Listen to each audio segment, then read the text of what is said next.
नमस्कार, प्रणाम। मैं नंदमन तिवारी हूं और आप सभी का स्वागत करता हूं आपके अपने YouTube चैनल अद्वैता महोदय में। लखनऊ विश्वविद्यालय के द्वारा LLB 3 इयर्स कोर्स में, LLB 5 इयर्स कोर्स में, LLM कोर्स में आपके जो सेमेस्टर के एग्ज़ाम्स हैं उसका शेड्यूल जारी कर दिया गया है। LLB 3 इयर्स के जो 6 सेमेस्टर के एग्ज़ाम्स हैं उसके शेड्यूल में थोड़ा बहुत परिवर्तन आया है। तो जो भी 3 ईयर 6 सेमेस्टर के लोग हैं वो एक बार जो अपना शेड्यूल है उसको विश्वविद्यालय की वेबसाइट पर जाकर के दोबारा चेक कर लें। और मुझे लगता है शायद 10th सेमेस्टर में भी एक आध सब्जेक्ट में कुछ CS के पेपर को लेकर के और LLB 3 इयर्स के पेपर्स को लेकर के आपस में क्लैश हो रहा था डेट्स का।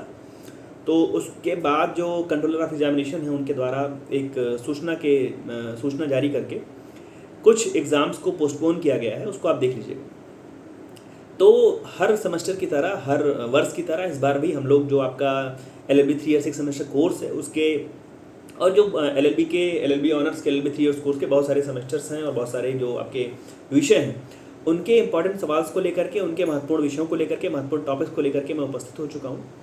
आज के इस अपने पहले वीडियो में हम बात करने वाले हैं LLB 3 इयर्स कोर्स के 6 सेमेस्टर में जो आपका पेपर है लैंड लॉज और एग्रीकल्चर लॉज का, भूमि विधियों का और जो स्थानीय विधियों का जो पेपर है उसको हम लेकर के बात करेंगे। उसका सेकंड पार्ट है, जो सेकंड पोर्सन है। आपकी 4 यूनिट में आपको जो एक्ट पढ़ने होते हैं, पहला जो है वो चकबंदी से संबंधित है, UP consolidation of holdings act 1953। दूसरा जो है वो पंचायती राज एक्ट 1947 का है। थोड़ा सा पंचायतों के विषय में आपने पिछले सेमेस्टर में पढ़ा होगा, ग्राम पंचायत के विषय में और न्याय पंचायत के विषय में, लैंड मैनेजमेंट कमेटी के विषय में, LMC के विषय में। तीसरा आपका जो है यूपी अर्बन प्लानिंग है और Uttar Pradesh regulation of urban premises tenancy act का 2021 का है, लेटिंग का है और एविक्शन के बारे में है। और जो चौथी यूनिट है उसमें आपको पहला जो है वो UP urban planning and development act 1973 पढ़ना है, अर्बन प्लानिंग के विषय में, जो अर्बन जो शहरी जनसंख्या है, शहरी आवास को लेकर के है। और उसी में आपको चौथी यूनिट का जो दूसरा एक्ट है वही यूपी म्यूनिसिपैलिटीज़ एक्ट, जो नगर पालिका अधिनियम 1916 है, जिसके अंतर्गत नगर पालिकाओं के विषय में, नगर पंचायतों के विषय में, मास्टर प्लान, जोनल प्लान के विषय में आपको पढ़ना होता है। तो अब हम एक एक करके आपके जो पेपर सवाल हैं उनकी बात कर लें। पहली जो यूनिट है, पहली यूनिट से जो चकबंदी की घोषणा से लेकर के, चकबंदी की घोषणा के बाद जो नक्शों का पुनरीक्षण होता है, जो रिवीजन ऑफ मैप्स होता है उसको लेकर के, और चकबंदी की जो योजना बनती है, जो स्टेटमेंट ऑफ प्रिंसिपल्स बनते हैं, जो उसके ऑब्जेक्शंस होते हैं और जो उनके ऑब्जेक्शन का निस्तारण होता है, चकबंदी की जो पूरी की पूरी कंसोलिडेशन की जो प्रक्रिया है उसको लेकर के एक बड़ा सवाल आपको मिलता है। मीन्स चकबंदी की घोषणा से लेकर के और चकबंदी की समाप्ति की घोषणा तक जो मुख्य सेक्शन है उसको पढ़ करके जरूर आइएगा, क्योंकि वहाँ से आपको कई बार एक से 2 सवाल भी मिला है, लेकिन आप एक सवाल तो कम से कम मान करके चलिए कि वहाँ से आपको मिल जाता है। जैसे सवाल अगर देखें तो जो कंसोलिडेशन प्रोसेस है उसको किस प्रकार से नोटिफाई किया जाएगा, किस प्रकार से माना जाएगा कि एक एरिया में चकबंदी हो रही है, किस एरिया को चकबंदी एरिया कहा जाएगा, किस एरिया में चकबंदी नहीं होती है, इस प्रकार का जो आपका एक सवाल है वो बनता है। अच्छा, चकबंदी कहाँ पर नहीं होती है उसको भी कायदे से पढ़ लीजिएगा कि चकबंदी से कौन कौन से क्षेत्र एग्जम्प्टेड हैं। और जैसे एक सवाल मैं पढ़ लूँ कि उत्तर प्रदेश जोत चकबंदी अधिनियम 1953 के अंतर्गत चकबंदी प्रक्रिया के विज्ञप्ति की जो कार्यावधि है, अच्छा एक बार चकबंदी हो गई है तो दूसरी बार चकबंदी कितने वर्षों में होगी। तो कई बार चकबंदी का जो एक बड़ा सवाल है उसमें छोटे छोटे पोर्शन करके, जैसे आपसे पूछा गया कि चकबंदी की प्रक्रिया के विषय में विस्तार से बताइए, और उसी में साथ में जोड़ करके पूछ लिया गया कि एक बार चकबंदी हो जाने के पश्चात दूसरी बार चकबंदी कितने वर्षों के बाद हो पाएगी, इस प्रकार का सवाल है। तो एक सवाल आप जो पहला है वो तैयार करके आइए, जो चकबंदी अधिनियम 1953 के अंतर्गत चकबंदी योजना की जो घोषणा है उसको लेकर के, प्रवर्तन से लेकर के और प्रक्रिया के खत्म होने तक आप पूरा का पूरा पढ़ करके आइए। दूसरी चीज़ वहीं पर आपके लिए एक बहुत महत्वपूर्ण है कि जब जोत चकबंदी अधिनियम के अंतर्गत ये कहा जाएगा कि एक सर्टेन एरिया में, एक खास एरिया में चकबंदी होनी है, कंसोलिडेशन ऑफ लैंड होल्डिंग होना है। वैसे चकबंदी का एक लाइन में अगर मैं कहूँ तो जो आपकी जो छितराई हुई ज़मीनें हैं, जो आपकी छोटे छोटे चक कहीं अलग किसी अलग एक ग्राम सभा के किसी अलग अलग पुरवा में, किसी एक अलग अलग मजरे में है, तो उनको एक जगह पर आपको समेकन करके, कंसोलिडेट करके एक जगह पर दे देना ही चकबंदी कहलाता है। जो आपकी स्कैटर्ड हैं, जोतें जो स्कैटर्ड हैं, जो लैंड होल्डिंग है, तो चकबंदी अधिनियम के अंतर्गत जब किसी एरिया में चकबंदी के होने की घोषणा की जाती है तो उसके उपरांत नक्शों का, मीन्स जो मैप्स है, जो खसरा है, जो खतौनी है, थोड़ा सा उसका रिवीजन होता है। तो उस खसरा खतौनी के रिवीजन में कौन कौन लोग शामिल हैं और उस खसरा खतौनी के रिवीजन का तात्पर्य क्या है, मतलब क्या है, उस चीज़ को आप कायदे से पढ़ करके आइएगा। तो यहाँ से आप दो सवाल, एक तो चकबंदी योजना को शुरू होने से लेकर के उसके प्रभावी होने तक की जो पूरी की पूरी प्रक्रिया है वहाँ। दूसरा कि चकबंदी योजना जो है, चकबंदी कहाँ पर किस भूमि पर नहीं होगी, और साथ ही साथ आप चकबंदी के अनाउंसमेंट होने के बाद जो नक्शों का पुनरीक्षण का मामला है उसको भी पढ़ करके कायदे से आइएगा। उसके बाद हम अगर आगे बढ़ते हैं तो जो रेंट वाला आपका एक्ट है, जो लेटिंग का एक्ट है, जो एविक्शन का एक्ट है, वहाँ से 2 सवाल आपके लिए बहुत ज़रूरी है। एक तो जो मानक किराया निर्धारण की प्रक्रिया है कि जो स्टैंडर्ड रेंट है उसको किस प्रकार से, जो स्टैंडर्ड फेयर है उसको किस प्रकार से निर्धारित किया जाएगा। मतलब आपका एक मकान है और आप अपने मकान का जो किराया निर्धारण है, क्या वो कुछ भी कर सकते हैं? मतलब 1,50,000 रुपये महीने कर सकते हैं क्या? या सरकार के द्वारा या किसी अधिकारी के द्वारा, प्राधिकारी के द्वारा, अथॉरिटी के द्वारा इस चीज़ को तय किया जाता है कि इसके ऊपर इस एरिया में निर्धारित जो वो आपका एक रेंट है उस मानक के ऊपर नहीं जाएगा। जैसे आप लेबर लॉस पढ़ करके आए होंगे तो वहाँ पर आपने पढ़ा होगा मिनिमम वेजेस एक्ट कि इससे नीचे मजदूरी नहीं दी जाएगी, उसके ऊपर आप कुछ भी कर सकते हैं मिनिमम वेजेस एक्ट में। तो यहाँ पर भी वैसे ही कि स्टैंडर्ड फॉर्म ऑफ रेंट तय किया जाता है, मानक जो किराया है उसको तय किया जाता है, किसके द्वारा तय किया जाता है, और उसमें वास्तविक किराए में मानक किराए के बीच का जो अंतर है उसको निर्धारित करने की जो प्रक्रिया है उसको कायदे से पढ़ लीजिएगा। दूसरी चीज़, वहीं पर एक सवाल आपके लिए ज़रूरी हो जाता है एविक्शन का कि किस आधार पर जो मकान मालिक है वो अपने किराएदार को बेदखल कर सकता है, एविक्ट कर सकता है। अब मान लीजिए जैसे एक ग्राउंड में उसका आपको बताऊँ कि आपको जो भवन मिला हुआ है, मान लीजिए आप किसी किराए के कमरे में रह रहे हैं, उसने आपको लेट आउट किया हुआ है, आपने उसी कमरे को किसी और को लेट कर दिया, आपने उसी कमरे को किसी और के उठा दिया भाड़े पर। आप 2,000 रुपये में रह रहे थे, आपने अगले आदमी को 2,500 रुपये में उठा दिया, या अपने साथ आप अपने मन से किसी को रहने लगे, या आपने मान लीजिए जिस भी काम के लिए वो लिया था, जिस भी उद्देश्य से लिया था, उस पर्पज़ को डिफीट करके आप कुछ और करने लग गए।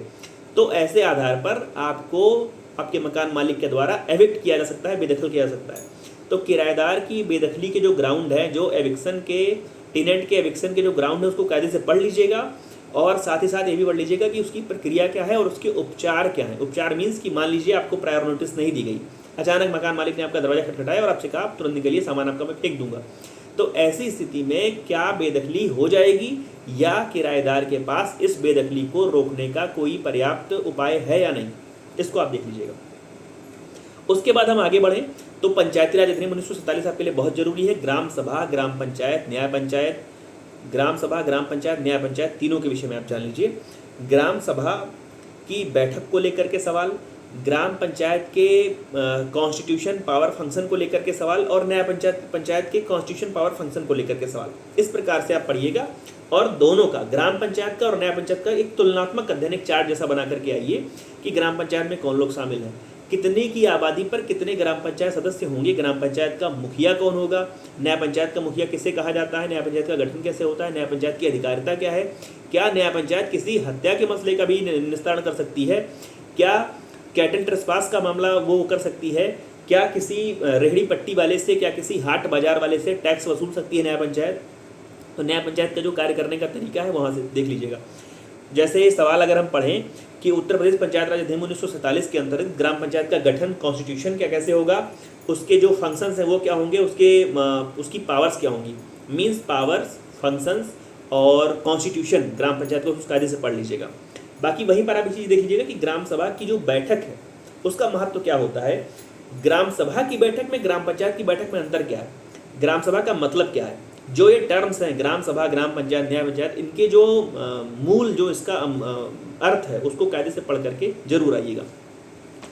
उसके बाद हम आगे बढ़ें अगर तो ग्राम पंचायत के, न्याय पंचायत के बाद अगर हम देखें तो यहाँ से कुछ बचता नहीं। हाँ, एक चीज़ और वहाँ जरूरी आपके लिए पड़ जाती है कि क्या एक निर्वाचित ग्राम पंचायत प्रधान को हटाया जा सकता है, क्या प्रधान का रिमूवल किया जा सकता है, और अगर प्रधान का रिमूवल किया जा सकता है तो प्रधान के पास क्या क्या उपचार हैं और किन आधारों पर, क्या जैसे प्रधानमंत्री का, राष्ट्रपति का रिमूवल होता है या बोले इम्पीचमेंट होता है या बोले हटाया जाता है, तो क्या वैसे ही ग्राम प्रधान को उसके पद से हटाया।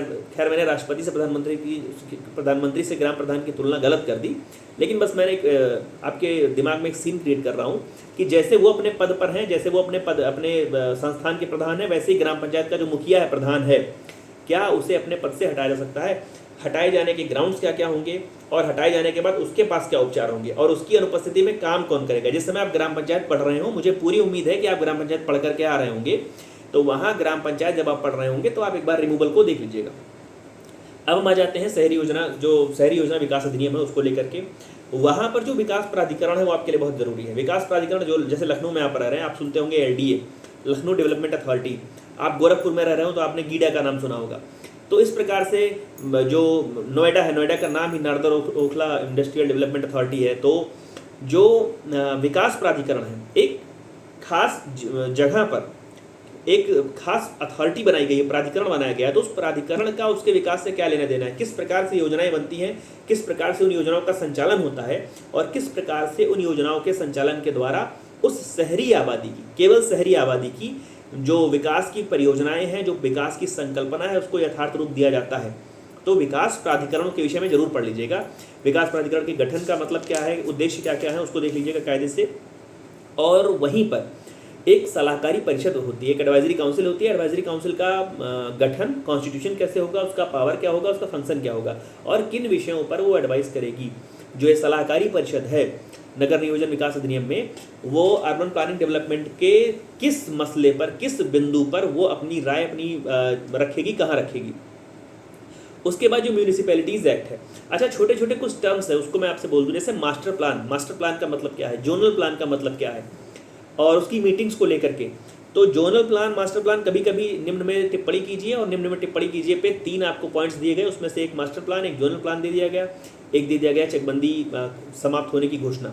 तो आप जो ये प्लान्स हैं इनको कायदे से पढ़ लीजिएगा। आप महायोजना बोलते हैं हिंदी में, मास्टर प्लान को महायोजना बोलते हैं, उसको देख लीजिएगा। और ख़ास एक जोन के लिए अगर बनाई जाती है, जैसे जोन से मुझे एक चीज़ याद आ रही है, आपने सुना होगा स्पेशल इकोनॉमिक जोन, सेज जिसको बोलते हैं, तो अनन्य आर्थिक क्षेत्र। तो ये स्पेशल इकोनॉमिक जोन या डेवलपमेंट अथॉरिटी का जो काम है, लखनऊ में आप अगर रहते होंगे या लखनऊ में आप रह रहे होंगे केवल पढ़ाई के लिए, तो आप सुनते होंगे कि कहते हैं कि ये जो ज़मीन है वो LDA के अंदर आती है, ये ज़मीन है नगर निगम के अंदर आती है।